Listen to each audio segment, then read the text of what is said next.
नमस्कार दोस्तों, स्वागत आप सभी का इंडियन इकोनॉमी की सीरीज़ में। आज हम कवर करेंगे फाइनेंशियल इंक्लूजन क्या होती है और इसके क्या क्या अलग अलग एस्पेक्ट्स हैं। हम सारी चीज़ों को विस्तार से देखने वाले हैं। ये इंश्योर करता है कि इंडिविजुअल या बिजनेसेस रिगार्डलेस ऑफ जो भी आपका सोशो इकोनॉमिक स्टेटस है, आप अमीर हैं गरीब हैं, आपको सारे एसेंशियल फाइनेंशियल सर्विसेज और प्रोडक्ट्स हैं उनकी एक्सेस मिले। बेसिक बैंकिंग से लेके तो क्रेडिट तक, इंश्योरेंस और डिजिटल पेमेंट्स, सारी चीज़ों की आपको एक्सेस मिले। ये होती है फाइनेंशियल इंक्लूजन। इस लेक्चर में विस्तार से हम इस चीज़ को कवर करेंगे, तो वीडियो को अंत तक जरूर देखिएगा। चैनल पे हैं तो सब्सक्राइब अवश्य करिएगा। Polity, history, economy, GKT, geography, science, environment, ecology की तमाम वीडियोस के लिए एक बार हमारी प्लेलिस्ट को जरूर चेक करिएगा। आप किसी भी एग्जाम की तैयारी कर रहे हो, हमारी प्लेलिस्ट और करंट अफेयर की बाकी वीडियोस को देख के आपको काफ़ी हेल्प मिलने वाली है। इसे समय निकाल के हमारे चैनल को जरूर चेक करिएगा और हमारे टेलीग्राम चैनल और व्हाट्सएप चैनल को भी जरूर ज्वाइन कर लीजिएगा। दोनों के लिंक आपको डिस्क्रिप्शन बॉक्स में मिल जाएंगे। चलिए शुरुआत करते हैं कि सबसे पहले फाइनेंशियल इंक्लूजन है क्या, इसकी अंडरस्टैंडिंग के ऊपर काम करते हैं। इसका मतलब क्या होता है? वर्ल्ड बैंक के मुताबिक फाइनेंशियल इंक्लूजन जो है उसका मतलब होता है कि कोई भी इंडिविजुअल, कोई एक व्यक्ति या फिर कोई एक बिजनेस, उसे एक्सेस मिले किस चीज़ की? यूज़फुल और अफोर्डेबल फाइनेंशियल प्रोडक्ट्स की। जितने भी अलग अलग फाइनेंशियल प्रोडक्ट्स हैं, अब क्या है उनको हम आगे देखेंगे। या फिर जो सर्विसेज हैं जो उनकी नीड्स को, ज़रूरत को पूरा करे, उसकी एक्सेस उन्हें मिलनी चाहिए। अब इसमें कौन कौन सी नीड्स आएंगी? ट्रांजैक्शंस हैं, पेमेंट्स हैं, सेविंग्स हैं, क्रेडिट है और इंश्योरेंस है। और ये सब चीज़ें उन्हें सस्टेनेबली और रिस्पॉन्सिबली डिलीवर होनी चाहिए। तो एक इंडिविजुअल या फिर एक बिजनेस को transactions, payments, savings, credit, insurance, ये सब चीज़ों की एक्सेस होनी चाहिए। अब देखो, हम आगे सारी चीज़ों को विस्तार से कवर करने वाले हैं, जैसे प्रधानमंत्री जन धन योजना एंड ऑल, तो तब आपको ये सारी चीज़ें समझ में आ जाएंगी। अगर अभी आपको समझ नहीं भी आ रहा है तो कोई बात नहीं, लेक्चर के एंड तक आप सारे कंसेप्ट को समझ जाओगे, टेंशन नहीं लेनी है। यहाँ पे हम सीधे डेफिनेशन देख रहे हैं कि वर्ल्ड बैंक बोल क्या रहा है। तो वर्ल्ड बैंक के मुताबिक फाइनेंशियल इंक्लूजन का मतलब है किसी भी इंडिविजुअल या बिजनेस को एक्सेस मिलनी चाहिए यूजफुल और अफोर्डेबल फाइनेंशियल प्रोडक्ट्स की और सर्विसेज की, ताकि उनकी जो नीड्स हैं, ज़रूरतें हैं, वो पूरी हो सकें। ज़रूरतें क्या क्या हैं? Transaction, payment, saving, credit and insurance. और ये सब चीज़ें उन्हें रिस्पॉन्सिबली और सस्टेनेबली डिलीवर होनी चाहिए। ये होता है financial inclusion according to World Bank. बात आई वर्ल्ड बैंक की। वर्ल्ड बैंक की हिस्ट्री और इससे रिलेटेड सारे इंपॉर्टेंट फैक्ट्स को मैंने अच्छे से अलग वीडियो में कवर किया है, तो उसको जरूर देख लीजिएगा। उसका लिंक मैं आपको डिस्क्रिप्शन बॉक्स में दे दूंगा। और कमेंट बॉक्स में लिख के बताइए कि वर्ल्ड बैंक का हेडक्वार्टर कहाँ है। ये बहुत इंपॉर्टेंट सवाल है, कई बार पूछा जाता है। तो कमेंट बॉक्स में अपना आंसर दीजिए। जो सबसे पहले आंसर देगा उसका आंसर मैं पिन कर दूंगा। और वर्ल्ड बैंक से रिलेटेड एक वीडियो जो मैंने बनाई है वो आपको हमारे डिस्क्रिप्शन बॉक्स में मिल जाएगी, या फिर हमारी प्लेलिस्ट में जाइए इंडियन इकोनॉमी, वहाँ मिल जाएगी। और इंडियन इकोनॉमी की प्लेलिस्ट में आपको बाकी इंपॉर्टेंट वीडियोज भी मिल जाएंगी, वहाँ पर जाके आप चेक कर सकते हैं। ये हो गया मतलब फाइनेंशियल इंक्लूजन का। अब हम बात करते हैं कि ये मैटर क्यों करती है। देखिए, ये इंश्योर करती है फाइनेंशियल लिटरेसी और लोकतंत्र को लोगों के बीच में, कि हमारी जो जनता है वो ऐसा नहीं है कि फाइनेंशियली इलिटरेट ही रह जाए, अनपढ़ ही रह जाए। वो फाइनेंशियली लिटरेट बने, पढ़े लिखे बने, फाइनेंशियल चीज़ों की उनको समझ होनी चाहिए। और ये पार्ट है लोकतंत्र का, ये पार्ट है डेमोक्रेसी का। अब डेमोक्रेसी का कैसे? ये प्रोवाइड करता है सोशल, इकोनॉमिक और ट्रांजैक्शन सिक्योरिटी। इससे सोशल हार्मनी इम्प्रूव होती है और ये महिला सशक्तिकरण को भी इनेबल करता है। और यहाँ मदद करता है कि जो लेस कैश इकोनॉमी के बेनिफिट्स हैं उसे भी रीप किया जाए, यानी उन बेनिफिट्स को भी उठाया जाए। इसलिए यहाँ पे जो फाइनेंशियल इंक्लूजन है ये मैटर करता है। अब हम हिस्टोरिकल ड्राइवर्स देखते हैं फाइनेंशियल इंक्लूजन की। सबसे पहले 1969 और 1980 आता है। यहाँ पे बैंकों को नेशनलाइज किया गया और यहाँ पे 3 प्रायोरिटी एरियाज थे। एक्सेस टू बैंकिंग, जो देश की जनता है उसको एक्सेस दी जाए बैंकिंग के लिए।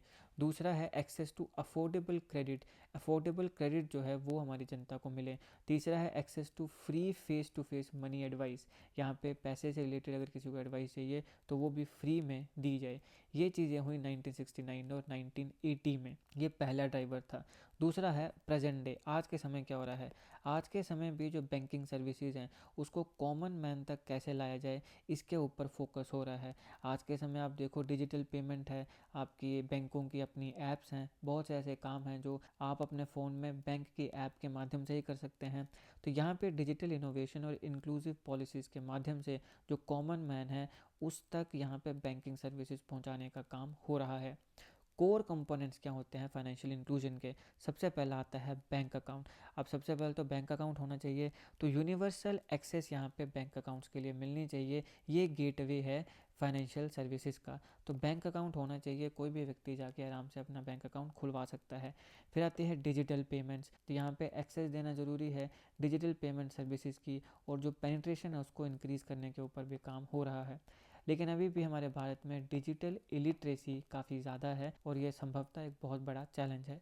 फिर आता है इंश्योरेंस, तो यहाँ पे यूनिवर्सल कवरेज है लाइफ के लिए, एक्सीडेंट्स के लिए और बाकी रिस्क के लिए। तो अलग अलग प्रकार की इंश्योरेंसेस हमारे भारत में होती हैं, ये भी फाइनेंशियल इंक्लूजन का कोर कंपोनेंट है।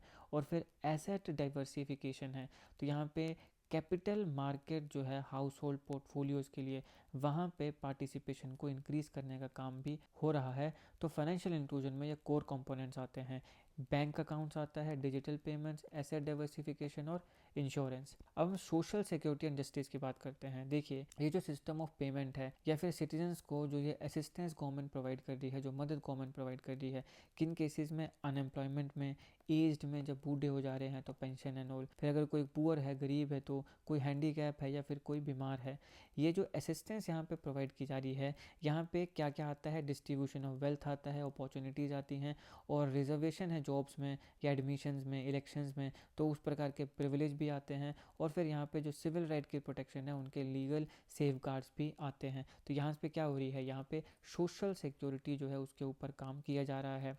डीपीएसपी का आर्टिकल 41 जो है वो मैंडेट करता है कि स्टेट प्रोवाइड करे public assistance in case of unemployment. अगर कोई अनएम्प्लॉय है तो उसको पब्लिक असिस्टेंस मिलनी चाहिए।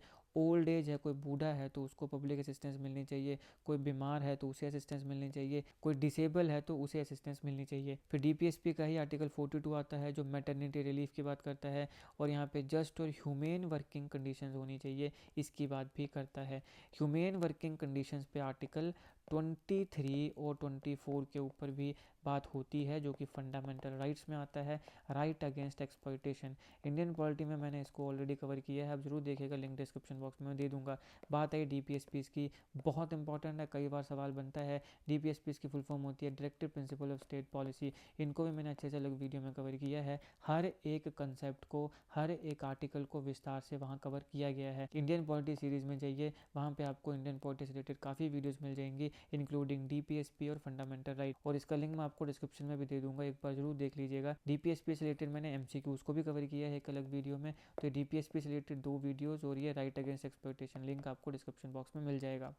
अब देखिए, जो फाइनेंशियल इंक्लूजन है वो ग्लोबली मैटर क्यों करती है? सबसे पहले पॉवर्टी रिडक्शन, फाइनेंशियल इंक्लूजन एक की इनेबलर है एक्सट्रीम पॉवर्टी को रिड्यूस करने के लिए, ख़त्म करने के लिए, और जो शेयर्ड प्रॉस्पेरिटी है पूरी दुनिया में उसे बूस्ट करने के लिए। फिर आता है यूनिवर्सल एक्सेस गोल, वर्ल्ड बैंक ने एक काफ़ी एम्बिशियस ग्लोबल गोल को सेट किया था, 2020 तक उसे अचीव करना था, वो था यूनिवर्सल फाइनेंशियल एक्सेस यूएफए।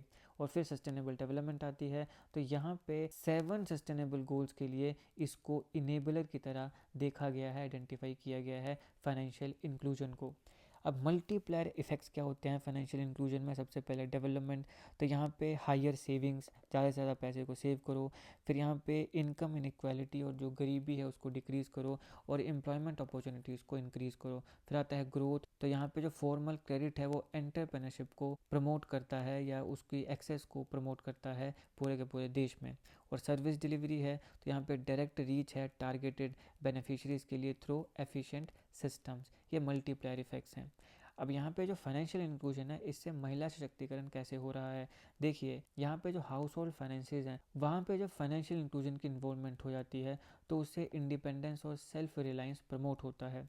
फिर यहाँ पे जो फाइनेंशियल लिटरेसी है उसे भी बूस्ट किया जाता है एजुकेशन और ट्रेनिंग के माध्यम से।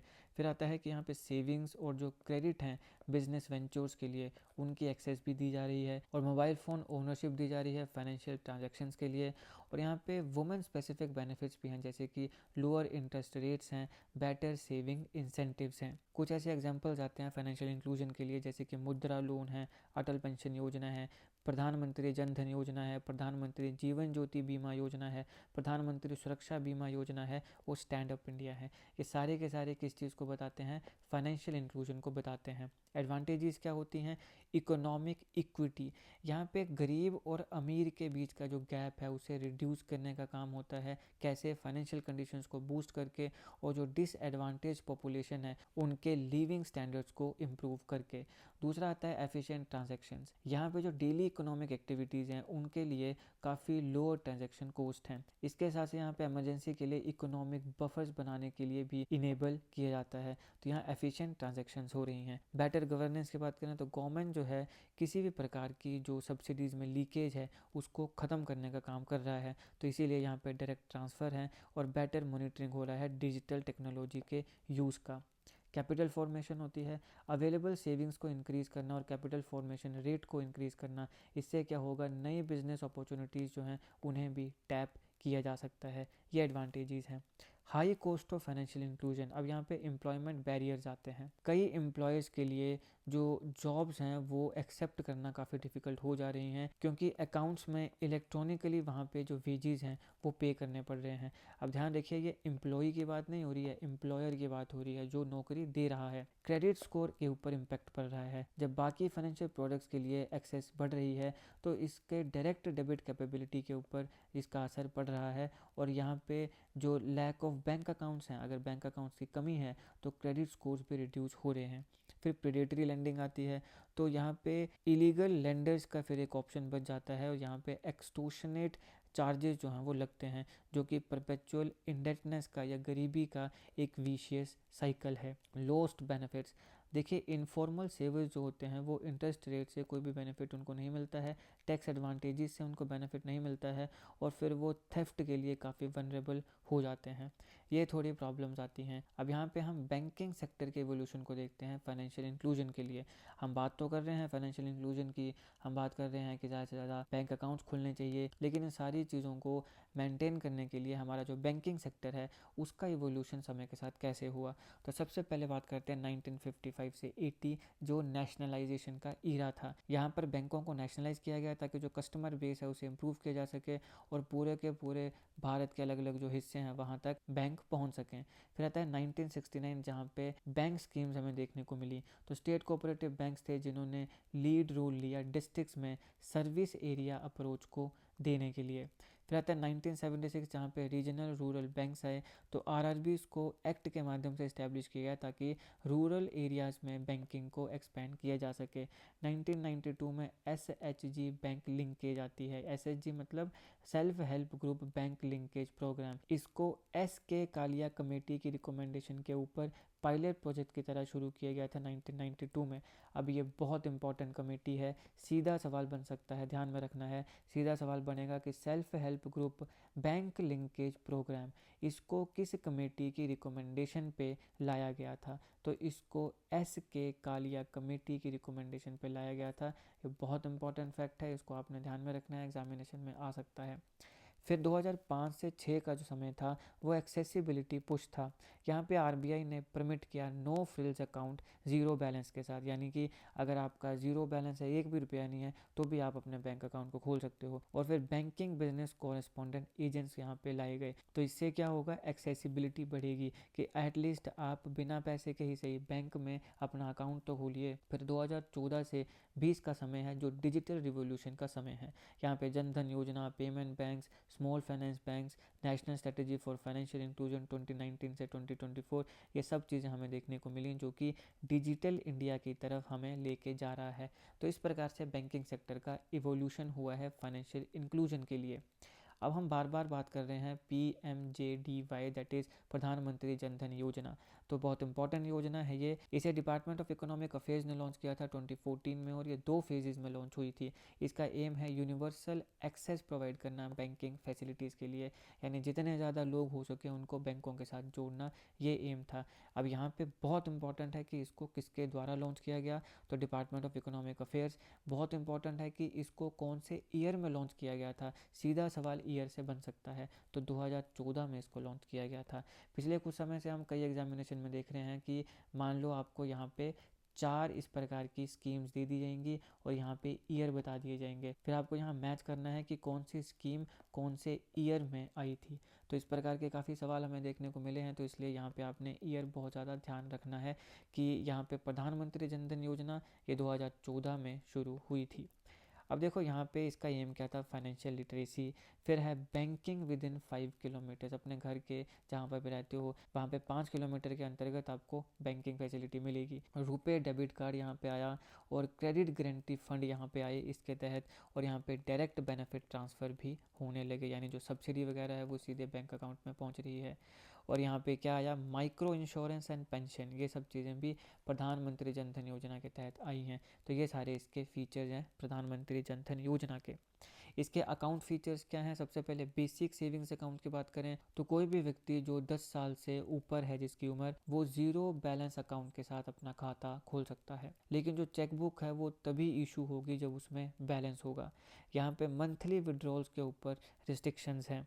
यहाँ पर 1 लाख एक्सीडेंट इंश्योरेंस फ्री है रेगुलर कार्ड के यूसेज के ऊपर। अगर आप अपने कार्ड को, जो आपका PMJDY अकाउंट है, उसको रेगुलर यूज़ करते हो तो आपको फ्री में 1 लाख एक्सीडेंट इंश्योरेंस मिलेगा। ओवरड्राफ्ट फैसिलिटी की बात करें तो ये अप टू 10,000 है, किसके बेसिस पे, 6 मंथ की जो भी आपकी बैलेंस हिस्ट्री होगी। और यहाँ पे एक अकाउंट होल्डर होना चाहिए पर हाउस होल्ड, प्रेफरेबली वुमेन, एक महिला जो है उसका एक अकाउंट होना ही चाहिए। इंटरेस्ट रेट जो है वो ओवर 12% है, लेकिन डिसाइड कौन करेगा, बैंक डिसाइड करेंगे। इसे 3 साल के अंदर अंदर आप रीपे कर सकते हो। अब यहाँ पे ट्रिनिटी सिग्निफिकेंस क्या है, जनधन, आधार और मोबाइल, ये इनेबल करता है टारगेटेड और direct transfer of subsidies, scholarships या फिर पेमेंट्स टू बेनिफिशरीज, जो हमने पहले भी देखा कि सीधे आपके अकाउंट में डल जाएगा। अकाउंट किसके साथ जुड़ा है, आधार के साथ, और सीधा आप उसको अपने मोबाइल की ऐप में चेक कर सकते हैं। तो ये 3 यहाँ पे ट्रिनिटी की सिग्निफिकेंस है, जनधन अकाउंट, आधार और मोबाइल। अब ये होगी प्रधानमंत्री जन धन योजना। अब यहाँ पे एक PM किसान आती है जो डायरेक्ट इनकम सपोर्ट है हमारे किसानों के लिए। 6,000 रुपया एनुअल ट्रांसफ़र, यहाँ पे 3 इक्वल इंस्टॉलमेंट्स 2-2 हज़ार की, each directly into farmer bank account. तो सीधे किसान के बैंक अकाउंट में 3 इंस्टॉलमेंट्स में 2-2 हज़ार रुपये, यानी टोटल 6,000 रुपया साल का पहुंच जा रहा है। 8.12 करोड़, 8.12 करोड़ बेनिफिशियरी फैमिलीज़ हैं, यानी इतने ज़्यादा किसान फैमिलीज़ हैं जिन्हें PM किसान से अभी तक बेनिफिट मिल चुका है फरवरी 2019 से लेके। अब स्टार्टिंग में सिर्फ स्मॉल और जो मार्जिनल फार्मर्स हैं, जो अप टू 2 हेक्टर तक की ज़मीन को 2 हेक्टर तक की ज़मीन को होल्ड करते हैं, उन्हीं के लिए ये PM किसान थी, direct income support for farmers. लेकिन 1 जून 2019 में ये सारे फार्मर्स के लिए अप्लाई कर दी गई थी, चाहे आप जितना भी साइज़ को होल्ड करो, चाहे आप 2 हेक्टर से ज़्यादा करो चाहे कम करो, तब भी आपको ये बेनिफिट जो है ये मिलेगा। लेकिन यहाँ पे कुछ एप्लीकेबल एक्सक्लूजन्स थी कि कुछ कुछ को हम एक्सक्लूड कर सकते हैं। अब यहाँ पे सेल्फ रजिस्ट्रेशन फैसिलिटी जो है वो प्रोवाइड की गई PM किसान पोर्टल में फार्मर्स कॉर्नर के माध्यम से रजिस्ट्रेशन करने के लिए। यहाँ पे नेम एडिटिंग आती है एज पर आधार के हिसाब से आपका नाम यहाँ पे होगा और जो बेनिफिशियरी है उसका स्टेटस यहाँ चेक होगा। कॉमन सर्विस सेंटर फैसिलिटेट करते हैं सेल्फ रजिस्ट्रेशन और डाटा करेक्शन को। अब इंडिया पोस्ट की बात करते हैं, यहाँ पे 2 बैंकिंग सिस्टम्स आए। एक आया POSP यानी पोस्ट ऑफिस सेविंग्स बैंक, इसको फॉर्म किया गया था गवर्नमेंट सेविंग बैंक एक्ट 1873 के तहत। ये सिर्फ सेविंग्स अकाउंट है और ये टाइम डिपॉजिट्स को एक्सेप्ट करता है। 1 लाख से ज़्यादा तक का बैलेंस आप यहाँ पे रख सकते हो। सुकन्या समृद्धि अकाउंट से पॉसिबल करते हैं। ऑब्जेक्टिव क्या है कि सेविंग हैबिट जो है गरीबों में उसको बढ़ाना। Post office savings bank. दूसरा आता है इंडिया पोस्ट पेमेंट्स बैंक, इसको कंपनीज एक्ट 2013 के अंदर लाया गया था, जिसको रजिस्टर 2016 में किया था। करंट और सेविंग अकाउंट्स दोनों यहाँ पे चलते हैं। यहाँ पे कोई भी टाइम डिपॉजिट नहीं है, पेमेंट बैंक की कोई रिस्ट्रिक्शन यहाँ नहीं है। मैक्सिमम 1 लाख तक की यहाँ बैलेंस लिमिट है। UPI, Bhim, NEFT, IMPS, BBPS हर चीज़ यहाँ पे अवेलेबल है। ऑब्जेक्टिव क्या है, रेमिटेंस और डिजिटल पेमेंट्स। अब हम बात करते हैं सुकन्या समृद्धि योजना। अकाउंट ओपनिंग, पेरेंट्स जो है वो फिक्स डिपॉजिट को 0 से 10 साल तक की जो लड़की है, यहाँ पे सुकन्या से ध्यान रखना आपने लड़की है, तो ये लड़कियों के लिए लाया गया कि भाई लड़कियों के जो पेरेंट्स हैं जो पैदा होने से लेकर 10 साल तक, उसके लिए वो फिक्स डिपॉजिट यहाँ पे खोल सकते हैं पोस्ट ऑफिस में या किसी भी ऑथराइज्ड कमर्शियल बैंक में। एनुअल डिपॉजिट कितना है, तो 250 से लेके तो 1.5 लाख तक एनुअल डिपॉजिट है, जब तक बच्ची 14 साल की नहीं होती है। फिर इंटरेस्ट कितना मिलेगा, तो फाइनेंशियल मिनिस्ट्री ने यहाँ पे 9.1% तक का इंटरेस्ट डाला है, कंपाउंडेड ओवर ईयर्स। और मैच्योरिटी और विड्रॉल की बात करें तो 18 से 21 साल की जो उम्र है उस समय इस पैसे को विड्रॉ किया जा सकता है, डिपेंड करता है मैरिटल स्टेटस के ऊपर। तो ये महिलाओं को या जो बच्चियां हैं उनको एम्पावर करता है, सशक्त करता है फंड्स के साथ अपनी एजुकेशन के लिए या अपने बिजनेस के लिए। 18 की उम्र में उनको ये पैसा मिल जाएगा, तो उस पैसे को फिर चाहे वो अपने एजुकेशन पे लगाएं या फिर अपने बिजनेस पे लगाएं। बेटी बचाओ बेटी पढ़ाओ काफ़ी बड़ा सक्सेस है। तो 1.26 करोड़ अकाउंट हमारे भारत में ओपन हो चुके हैं सुकन्या समृद्धि योजना के तहत। इतने ज़्यादा पेरेंट्स ने अपनी बेटियों के लिए ये अकाउंट खोले हैं। मैक्सिमम एक परिवार की 2 बेटियां जो हैं उन्हें यहाँ पे इनरोल किया जा सकता है। घर पे अगर 2 बेटियां होती हैं तो उन्हें इसमें इनरोल किया जा सकता है। अब ऐसे नहीं कि तुमने 4-5 बेटियां कर ली तो सारों को इनरोल करेंगे, ऐसे नहीं है। मैक्सिमम 2 बेटियों को ही इनरोल किया जा सकता है। अब इससे देखो हो क्या रहा है, इनडायरेक्टली कहीं ना कहीं ये चाइल्ड मैरिजेस को प्रिवेंट कर रहा है और वुमेन एम्पावरमेंट को प्रमोट कर रहा है। अब हम चिट फंड्स की बात करते हैं, लीगल और इलीगल स्कीम्स। पहले लीगल चिट फंड्स की बात करते हैं। जो लीगल चिट फंड होते हैं उन्हें चिट फंड्स एक्ट के तहत रेगुलेट किया जाता है। इस प्रकार की जो स्कीम्स होती हैं ये डेफिनेट पीरियड्स के लिए, फॉर एग्जांपल 12 मंथ के लिए या कोई भी डेफिनेट पीरियड होगा उसमें रन की जाएंगी। इक्वल मंथली डिपॉजिट्स यहाँ पे सब्सक्राइबर्स के द्वारा मिलते हैं। मंथली लॉटरी ड्रॉ होती है लोन या प्राइस के लिए। कंपलसरी डिपॉजिट्स है यहाँ पे, जब तक ये स्कीम ख़त्म नहीं होती है पैसा देना ही पड़ेगा। ऑफिशियल डॉक्यूमेंट्स और अकाउंट बुक्स यहाँ पे लाने पड़ती हैं। ट्रांसपेरेंट यहाँ पे ऑपरेशंस होते हैं। लेकिन अब इलीगल प्राइस चिट्स आते हैं। यहाँ पे वेगली डिज़ाइन किया जाता है पूरे स्कीम के स्ट्रक्चर को। एम यही होता है कि पैसा ठगना है। कोई ऑफिशियल डॉक्यूमेंट और रिकॉर्ड्स यहाँ पे नहीं होते हैं। वेरिएबल कंट्रीब्यूशन के अमाउंट्स होते हैं, कईयों से ज़्यादा ले रहे हैं कईयों से कम ले रहे हैं। कोई भी कंपलसरी डिपॉजिट यहाँ नहीं होता है जीतने के बाद, और स्कीम इवेंचुअली कोलैप्स हो जाती है। यहाँ पे जो गरीब और वनरेबल हैं उन्हें एक्सप्लॉइट किया जाता है, उनसे पैसा ठगा जाता है। अब बात करते हैं मुद्रा की, जो कि माइक्रो एंटरप्राइजेस को एम्पावर कर रहे हैं। हम इन चीज़ों को क्यों पढ़ रहे हैं, क्योंकि ये सारे फाइनेंशियल इंक्लूजन के लिए लाए गए हैं। मुद्रा units development and refinery agency, ये 100% सब्सिडरी है किसकी, सिडबी की। 2015 में इसको बनाया गया था। ये इनडायरेक्ट लेंडिंग देता है, कैसे, रीफाइनेंसिंग टू बैंक्स, बैंक्स को दोबारा फाइनेंस करके, या आरएनपीज, कोऑपरेटिव्स, एमएफआईज या एनबीएफसीज को, जो नॉन कोऑपरेट माइक्रो एंटरप्राइजेस होते हैं। शिशु की बात करें तो यहाँ पे 50,000 तक का लोन मिलता है अपने किसी छोटे से बिजनेस को शुरू करने के लिए। 50,000 रुपये तक का पैसा मिलेगा।